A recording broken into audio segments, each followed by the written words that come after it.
An investigation is now underway as military crews are starting to find debris from a fighter jet that went missing on Sunday afternoon. It happened during a training exercise, but why this mishap happened and the pilot had to eject himself from the aircraft is raising eyebrows. Our Philip Ward spoke with a professor of military science today to find out what the investigation could find and what happens next. Good evening, Philip. Yeah, good evening, Mike and Emily. For over 20 hours, a military stealth fighter jet was missing, with Congresswoman Nancy Mace even asking the question, how in the heck do you lose an F-35? And a lot of Americans want to know the answer to that. So today I asked Professor Fred Hoffman from Mercyhurst University, and also what happens now that some debris has been found. Ultimately, you and I paid for this, right? You're a taxpayer, that's part of your money that crashed. Now that the missing F-35 fighter jet has been found, the next step is finding out what happened to cause the pilot of the plane to eject from the aircraft. There's a spectrum of possibilities. Some are more likely than others.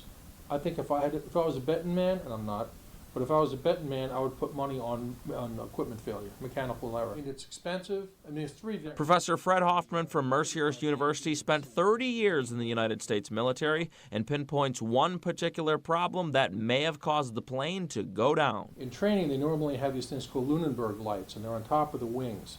And what they do is they make the plane visible. It's a stealth aircraft. You don't want it to be visible normally, right?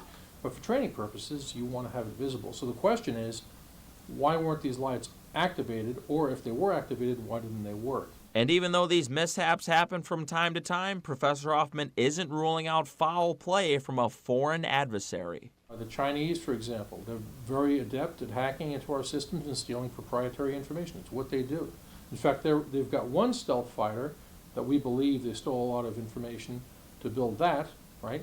And they've got another one they're rolling out, another generation, sixth generation fighter, I think, that they're about to roll out, also stealth technology stolen from the U.S. Fortunately, it landed in, some farm. Imagine if this had been, I don't know, over New York City, or if it had been at a Langley Air Force Base in Virginia, and had flown, not piloted, flown into Washington. I mean, this could have been a lot worse than it was, bad as it was. It could have been a lot worse. So there was no loss of life, thank God.